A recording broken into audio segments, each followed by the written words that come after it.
श्री सिद्धकुंजिका स्तोत्रम।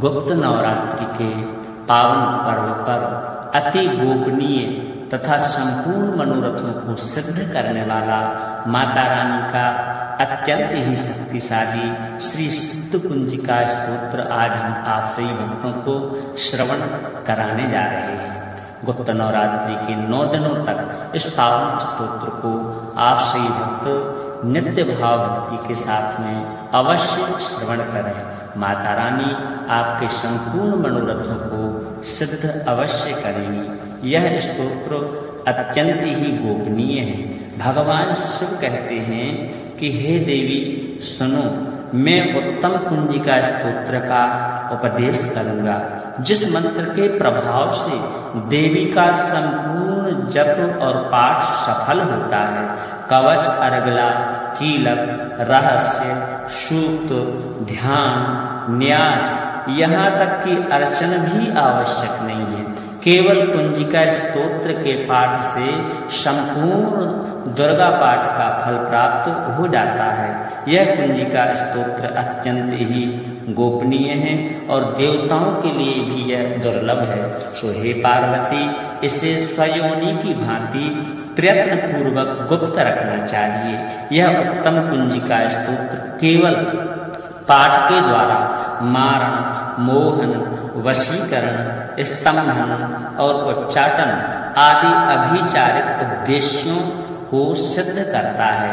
तो आइए इस अति पावन चमत्कारी माँ भगवती के पावन स्तोत्र को श्रद्धा और भक्ति के साथ में श्रवण करते हैं। अथ श्री सिद्धकुंजिका स्तोत्रम्।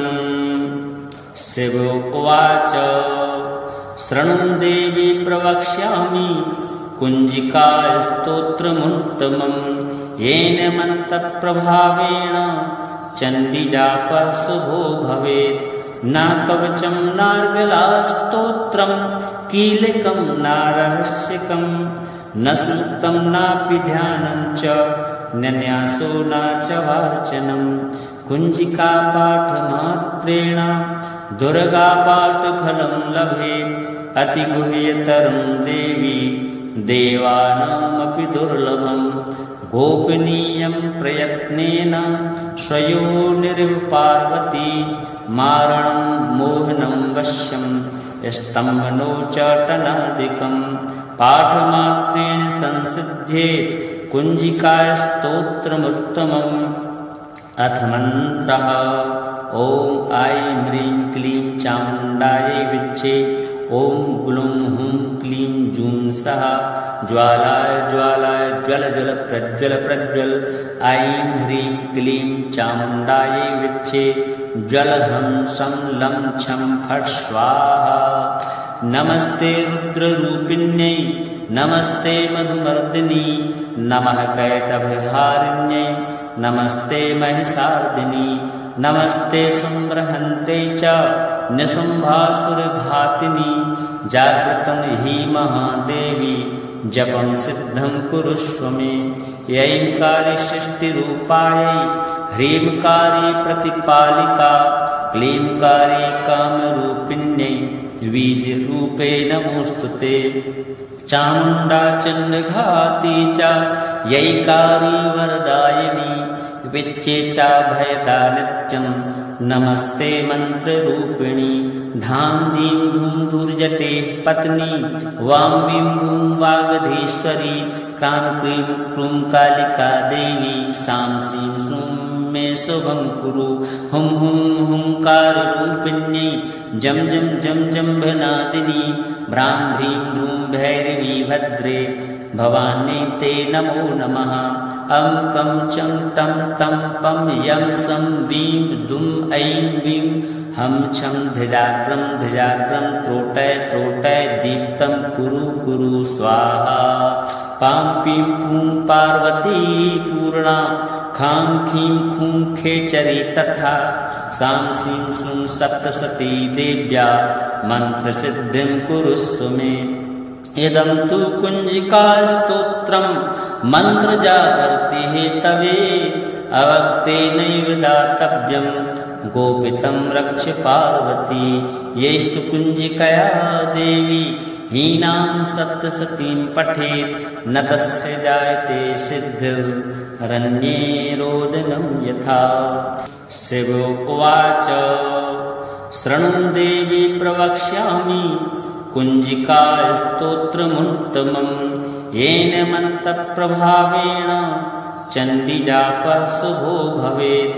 न कवचं नार्गलास्तोत्रं कीलकं न रहस्यकं न सूक्तं नापि ध्यानं च न्यासो न च वार्चनं। कुञ्जिकापाठमात्रेण दुर्गापाठफलं लभेत् अतिगुह्यतरं देवी देवानामपि दुर्लभं। गोपनीयं प्रयत्नेन स्वयोनिरिव पार्वती मारणं मोहनं वश्यं स्तम्भनोच्चाटनादिकं पाठमात्रेण संसिध्येत् कुञ्जिकास्तोत्रमुत्तमम्। अथ मन्त्रः ॐ ऐं ह्रीं क्लीं चामुण्डायै विच्चे ॐ ग्लूं हुं क्लीं जूं सः ज्वालाय ज्वालाय ज्वल ज्वल प्रज्वल प्रज्वल। ऐं ह्रीं क्लीं चामुण्डायै विच्चे ज्वल हं शं लं छं फट् स्वाहा। नमस्ते रुद्ररूपिण्यै नमस्ते मधुमर्दिनी नमः कैटभहारिण्यै नमस्ते महिषार्दिनी नमस्ते शुम्भहन्त्रे च निशुम्भासुरघातिनी। जागृतं हि महादेवी जपं सिद्धं कुरुष्व मे। ऐंकारी सृष्टिरूपायै ह्रींकारी प्रतिपालिका क्लींकारी कामरूपिण्यै बीजरूपे नमोऽस्तुते। चामुण्डा चण्डघाती च यैकारी वरदायिनी विच्चे च भयदा नित्यं नमस्ते मन्त्ररूपिणी। धां दीं धूं दुर्जटे पत्नी वां वीं भूं वागधीश्वरी क्रां क्रीं क्रूं कालिका देवी सां सीं सूं मे शुभं कुरु। हुं हुं हुंकाररूपिण्यै जं जं जं जम्भनादिनी भ्रां भ्रीं भ्रूं भैरवी भद्रे भवान्यै ते नमो नमः। अं कं चं टं तं पं यं सं वीं दुं ऐं वीं हं छं धिजाग्रं धिजाग्रं त्रोटय त्रोटय दीप्तं कुरु कुरु स्वाहा। पां पीं पूं पार्वती पूर्णा खां खीं खूं खेचरी तथा सां सीं सूं सप्तशती देव्या मन्त्रसिद्धिं कुरुस्व मे। इदं तु कुञ्जिकास्तोत्रं मन्त्रजागर्ति हेतवे अवक्तेनैव दातव्यं गोपितं रक्ष पार्वती येस्तु कुञ्जिकया देवी हीनां सप्तशतीं पठेत् न तस्य जायते सिद्धिरन्ये रोदनं यथा। शिव उवाच शृणु देवी प्रवक्ष्यामि कुञ्जिकास्तोत्रमुत्तमं येन मन्त्रप्रभावेण चण्डीजापः शुभो भवेत्। न कवचं नार्गलास्तोत्रं कीलकं न रहस्यकं न सूक्तं नापि ध्यानं च न्यासो न च वार्चनं। कुञ्जिकापाठमात्रेण दुर्गापाठफलं लभेत् अतिगुह्यतरं देवी देवानामपि दुर्लभं। गोपनीयं प्रयत्नेन स्वयोनिरिव पार्वती मारणं मोहनं वश्यं स्तम्भनोच्चाटनादिकं पाठमात्रेण संसिध्येत् कुञ्जिकास्तोत्रमुत्तमम्। अथ मन्त्रः ॐ ऐं ह्रीं क्लीं चामुण्डायै विच्चे ॐ ग्लूं हुं क्लीं जूं सः ज्वालाय ज्वालाय ज्वल ज्वल प्रज्वल प्रज्वल।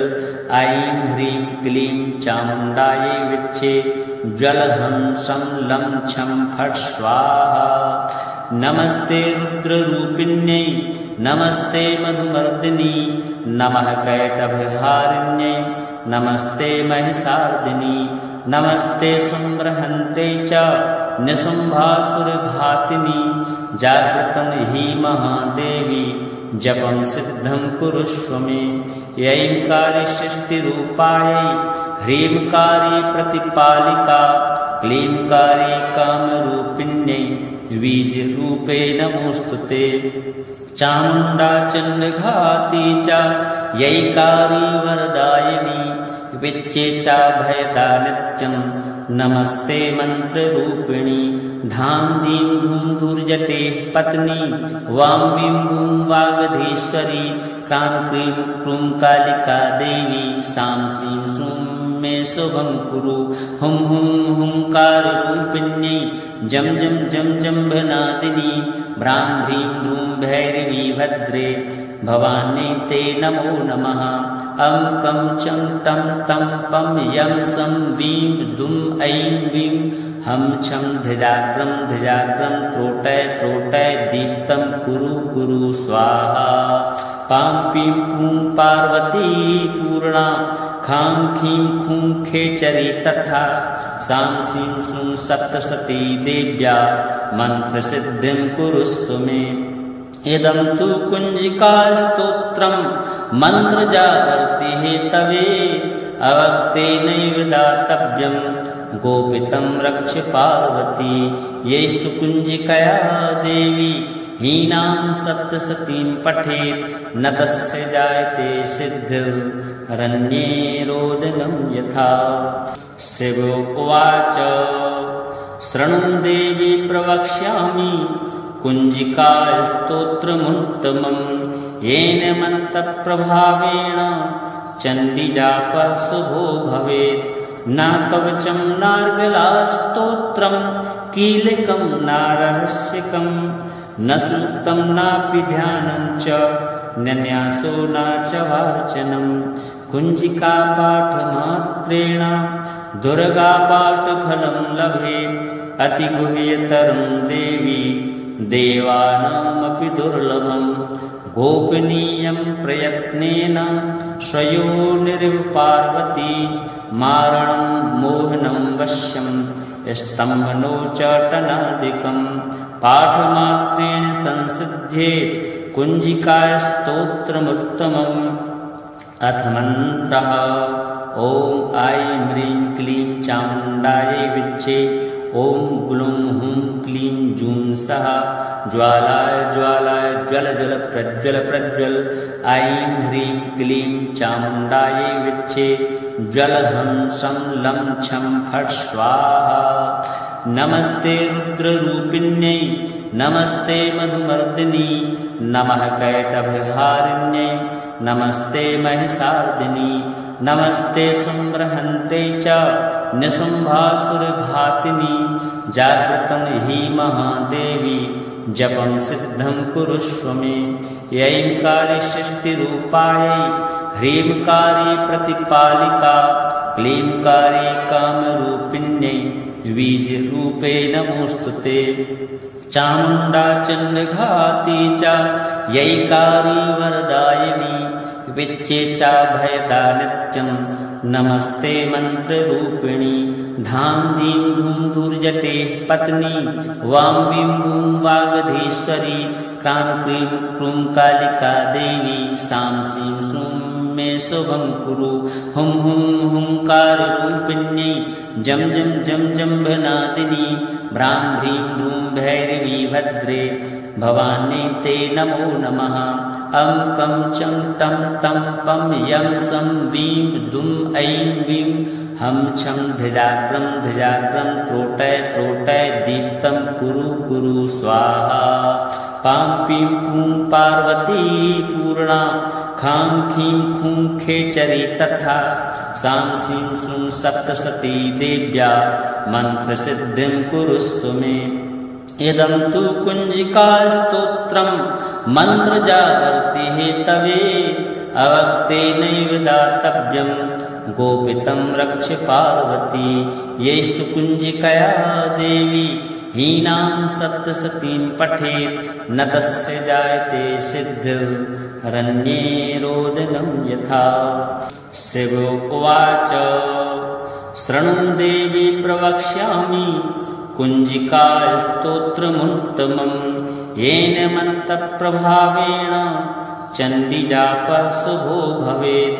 न कवचं नार्गलास्तोत्रं कीलकं न रहस्यकं न सूक्तं नापि ध्यानं च न्यासो न च वार्चनं। कुञ्जिकापाठमात्रेण दुर्गापाठफलं लभेत् अतिगुह्यतरं देवी देवानामपि दुर्लभं।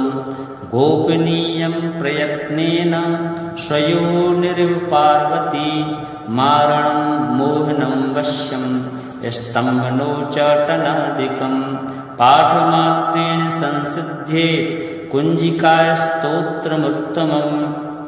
अथ मन्त्रः ॐ ऐं ह्रीं क्लीं चामुण्डायै विच्चे ॐ ग्लूं हुं क्लीं जूं सः ज्वालाय ज्वालाय ज्वल ज्वल प्रज्वल प्रज्वल। ऐं ह्रीं क्लीं चामुण्डायै विच्चे ज्वल हं शं लं छं फट् स्वाहा। नमस्ते रुद्ररूपिण्यै नमस्ते मधुमर्दिनी नमः कैटभहारिण्यै नमस्ते महिषार्दिनी नमस्ते शुम्भहन्त्रे च निशुम्भासुरघातिनी। जागृतं हि महादेवी जपं सिद्धं कुरुष्व मे। ऐंकारी सृष्टिरूपायै ह्रींकारी प्रतिपालिका क्लींकारी कामरूपिण्यै बीजरूपे नमोऽस्तुते। चामुण्डा चण्डघाती च यैकारी वरदायिनी विच्चे चाभयदा नित्यं नमस्ते मन्त्ररूपिणी।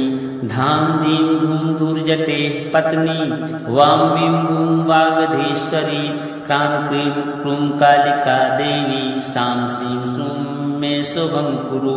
हुं हुं हुंकाररूपिण्यै जं जं जं जम्भनादिनी भ्रां भ्रीं भ्रूं भैरवी भद्रे भवानी ते नमो नमः।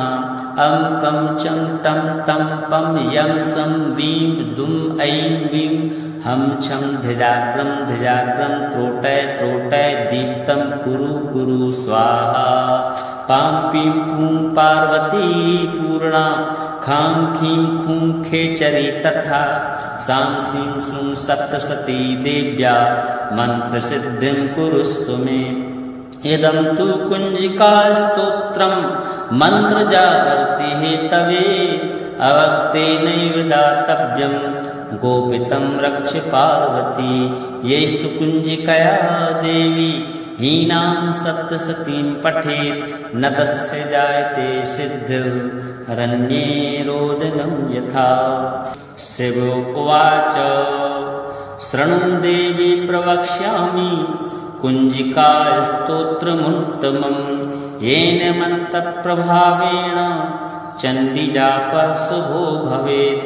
न कवचं नार्गलास्तोत्रं कीलकं न रहस्यकं न सूक्तं नापि ध्यानं च न्यासो न च वार्चनं। कुञ्जिकापाठमात्रेण दुर्गापाठफलं लभेत् अतिगुह्यतरं देवी देवानामपि दुर्लभं। गोपनीयं प्रयत्नेन स्वयोनिरिव पार्वती मारणं मोहनं वश्यं स्तम्भनोच्चाटनादिकं पाठमात्रेण संसिध्येत् कुञ्जिकास्तोत्रमुत्तमम्। अथ मन्त्रः ॐ ऐं ह्रीं क्लीं चामुण्डायै विच्चे ॐ ग्लूं हुं क्लीं जूं सः ज्वालाय ज्वालाय ज्वल ज्वल प्रज्वल प्रज्वल। ऐं ह्रीं क्लीं चामुण्डायै विच्चे ज्वल हं शं लं छं फट् स्वाहा। नमस्ते रुद्ररूपिण्यै नमस्ते मधुमर्दिनी नमः कैटभहारिण्यै नमस्ते महिषार्दिनी नमस्ते शुम्भहन्त्रे च निशुम्भासुरघातिनी। जागृतं हि महादेवी जपं सिद्धं कुरुष्व मे। ऐंकारी सृष्टिरूपायै ह्रींकारी प्रतिपालिका क्लींकारी कामरूपिण्यै बीजरूपे नमोऽस्तुते। चामुण्डा चण्डघाती च यैकारी वरदायिनी विच्चेचा भयदा नित्यं नमस्ते मंत्ररूपिणी धाम धीं धूम दुर्जटे पत्नी वां वीं भूं वागधीश्वरी क्रां क्रीं क्रूं कालिका देवी सां सीं सूं मे शुभं कुरु हुं हुं हुंकाररूपिण्यै जं जं जं जम्भनादिनी भ्रां भ्रीं भ्रूं भैरवी भद्रे भवानी ते नमो नमः अं कं चं टं तं पं यं सं वीं दुं ऐं वीं हं छं धिजाग्रं त्रोटय त्रोटय दीप्तं कुरु कुरु स्वाहा पां पीं पूं पार्वती पूर्णा खां खीं खूं खेचरी तथा सां सीं सूं सप्तसती देव्या मन्त्रसिद्धिं कुरुस्व मे इदं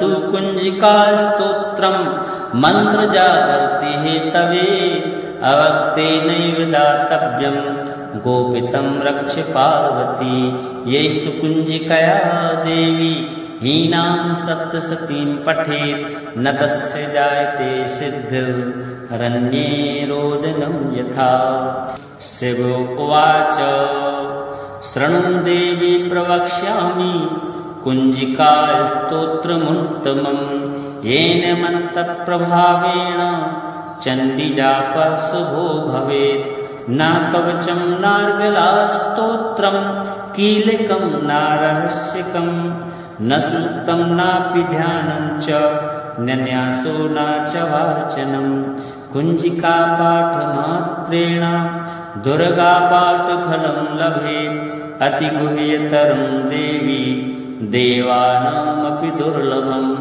गोपनीयं प्रयत्नेन श्रयोनिरिव पार्वती मारणं मोहनं वश्यं स्तम्भनोच्चाटनादिकं पाठमात्रेण संसिध्येत् कुञ्जिकास्तोत्रमुत्तमम् अथ मन्त्रः ॐ ऐं ह्रीं क्लीं चामुण्डायै विच्चे ॐ ग्लूं हुं क्लीं जूं सः ज्वालाय ज्वालाय ज्वल ज्वल प्रज्वल प्रज्वल ऐं ह्रीं क्लीं चामुण्डायै विच्चे ज्वल हं शं लं छं फट् स्वाहा नमस्ते रुद्ररूपिण्यै नमस्ते मधुमर्दिनी नमः कैटभहारिण्यै नमस्ते महिषार्दिनी नमस्ते शुम्भहन्त्रे च निशुम्भासुरघातिनी जागृतं हि महादेवी जपं सिद्धं कुरुष्व मे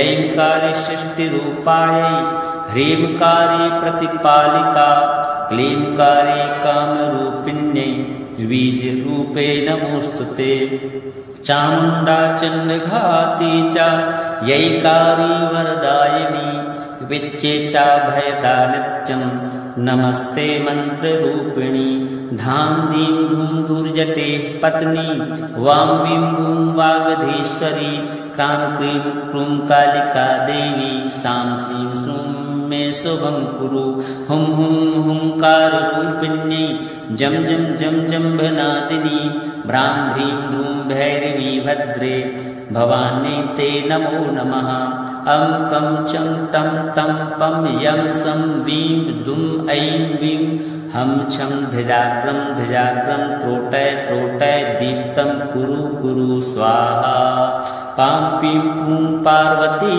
पूर्णा खां खीं खूं खेचरी तथा सां सीं सूं सप्तसती देव्या मन्त्रसिद्धिं कुरुस्व मे इदं तु कुञ्जिकास्तोत्रं मन्त्रजागर्ति हेतवे अवक्तेनैव दातव्यं गोपितं रक्ष पार्वती यैस्तु कुञ्जिकया देवी हीनां सप्तसतीं पठेत् न तस्य जायते सिद्धिरन्ये रोदनं यथा शिव उवाच शृणु देवी प्रवक्ष्यामि कुञ्जिकास्तोत्रमुत्तमं येन मन्त्रप्रभावेण चण्डीजापः शुभो भवेत् न कवचं नार्गलास्तोत्रं कीलकं नारहस्यकं न सूक्तं नापि ध्यानं च न्यासो न च वार्चनं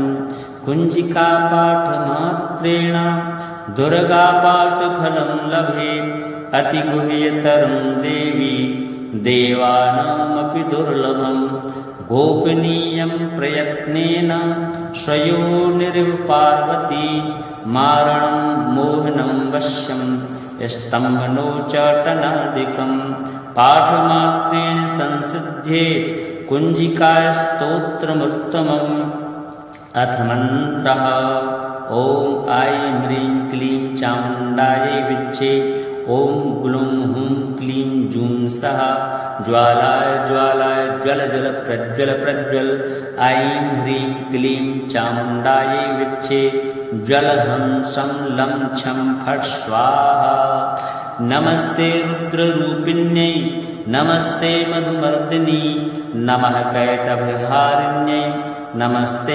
महिषार्दिनी नमस्ते शुम्भहन्त्रे च निशुम्भासुरघातिनी जागृतं हि महादेवी जपं सिद्धं कुरुष्व मे ऐंकारी सृष्टिरूपायै ह्रींकारी प्रतिपालिका क्लींकारी कामरूपिण्यै बीजरूपे नमोऽस्तु ते चामुण्डा चण्डघाती च यैकारी वरदायिनी विच्चे च भयदा नित्यं नमस्ते मन्त्ररूपिणी धां दीं धूं दुर्जटे पत्नी वां वीं भूं वागधीश्वरी क्रां क्रीं क्रूं कालिका देवी सां सीं सूं मे शुभं कुरु हुं हुं हुंकाररूपिण्यै जं जं जं जम्भनादिनी भ्रां भ्रीं भ्रूं भैरवी भद्रे भवानी ते नमो नमः अं कं चं टं तं